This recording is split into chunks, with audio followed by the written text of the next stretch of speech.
The Secret Garden by Frances Hodgson Burnett. Chapter 3. Across the Moor.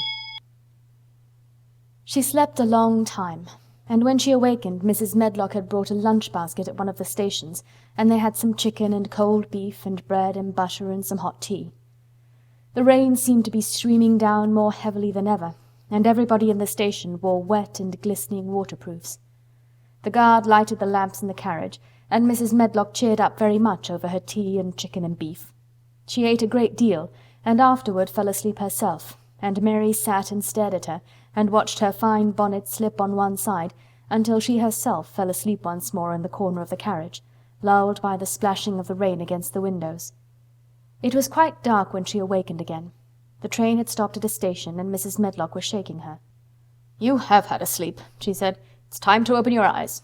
We're at Thwaite Station, and we've got a long drive before us."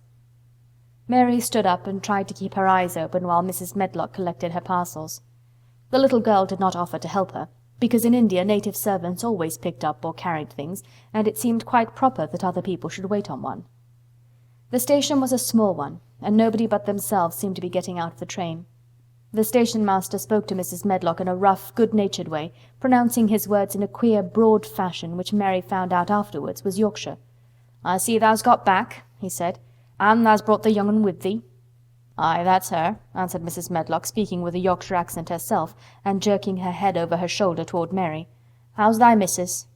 "Well enow. The carriage is waiting outside for thee." A brougham stood on the road before the little outside platform. Mary saw that it was a smart carriage, and that it was a smart footman who helped her in. His long waterproof coat and the waterproof covering of his hat were shining and dripping with rain, as everything was, the burly station-master included. When he shut the door, mounted the box with the coachman, and they drove off, the little girl found herself seated in a comfortably cushioned corner, but she was not inclined to go to sleep again. She sat and looked out of the window, curious to see something of the road over which she was being driven to the queer place Mrs. Medlock had spoken of. She was not at all a timid child, and she was not exactly frightened, but she felt that there was no knowing what might happen in a house with 100 rooms nearly all shut up, a house standing on the edge of a moor. "What is a moor?" she said suddenly to Mrs. Medlock. "Look out the window in about 10 minutes and you'll see," the woman answered. "We've got to drive 5 miles across Misselthwaite Moor before we get to the manor. You won't see much because it's a dark night, but you can see something." Mary asked no more questions, but waited in the darkness of her corner, keeping her eyes on the window.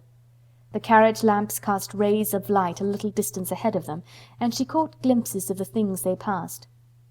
After they had left the station, they had driven through a tiny village, and she had seen whitewashed cottages and the lights of a public house. Then they had passed a church and a vicarage, and a little shop window or so in a cottage with toys and sweets and odd things set out for sale. Then they were on the high road, and she saw hedges and trees. After that, there seemed nothing different for a long time, or at least it seemed a long time to her. At last the horses began to go more slowly, as if they were climbing uphill, and presently there seemed to be no more hedges and no more trees. She could see nothing, in fact, but a dense darkness on either side. She leaned forward and pressed her face against the window just as the carriage gave a big jolt. We're on the moor now, sure enough," said Mrs. Medlock. The carriage lamps shed a yellow light on a rough-looking road which seemed to be cut through bushes and low-growing things, which ended in the great expanse of dark apparently spread out before and around them.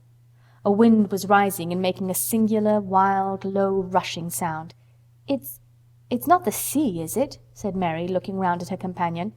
"No, not it," answered Mrs. Medlock. "Nor it isn't fields nor mountains. It's just miles and miles and miles of wild land that nothing grows on but heather and gorse and broom, and nothing lives on but wild ponies and sheep." "I feel as if it might be the sea, if there were water on it," said Mary. "It sounds like the sea just now." "That's the wind blowing through the bushes," Mrs. Medlock said. "It's a wild, dreary enough place to my mind, though there's plenty that likes it, particularly when the heather's in bloom." On and on they drove through the darkness, and though the rain stopped, the wind rushed by and whistled and made strange sounds. The road went up and down, and several times the carriage passed over a little bridge beneath which water rushed very fast with a great deal of noise. Mary felt as if the drive would never come to an end, and that the wide, bleak moor was a wide expanse of black ocean through which she was passing on a strip of dry land. "I don't like it," she said to herself. "I don't like it," and she pinched her thin lips more tightly together. The horses were climbing up a hilly piece of road when she first caught sight of a light. Mrs. Medlock saw it as soon as she did, and drew a long sigh of relief. I am glad to see that bit of light twinkling," she exclaimed. "It's the light in the lodge window. We shall get a good cup of tea after a bit, at all events." It was after a bit, as she said, for when the carriage passed through the park gates there was still 2 miles of avenue to drive through, and the trees, which nearly met overhead, made it seem as if they were driving through a long, dark vault. They drove out of the vault into a clear space, and stopped before an immensely long but low-built house, which seemed to ramble round a stone court. At first Mary thought that there were no lights at all in the windows, but as she got out of the carriage she saw that one room in a corner upstairs showed a dull glow. The entrance door was a huge one made of massive, curiously shaped panels of oak, studded with big iron nails and bound with great iron bars. It opened into an enormous hall, which was so dimly lighted that the faces in the portraits on the walls and the figures in the suits of armor made Mary feel that she did not want to look at them. As she stood on the stone floor she looked a very small, odd little black figure, and she felt as small and lost and odd as she looked. A neat, thin old man stood near the manservant who opened the door for them. "You are to take her to her room," he said in a husky voice. "He doesn't want to see her. He's going to London in the morning." "Very well, Mr. Pitcher," Mrs. Medlock answered. "So long as I know what's expected of me, I can manage." "What's expected of you, Mrs. Medlock," Mr. Pitcher answered, "is that you make sure that he is not disturbed, and that he doesn't see what he doesn't want to see." And then Mary Lennox was led up a broad staircase and down a long corridor and up a short flight of steps and through another corridor and another, until a door opened in a wall and she found herself in a room with a fire in it and a supper on a table. Mrs. Medlock said unceremoniously, "Well, here you are. This room and the next are where you'll live, and you must keep to them, don't you forget that." It was in this way Mistress Mary arrived at Misselthwaite Manor, and she had perhaps never felt quite so contrary in all her life. End of chapter 3.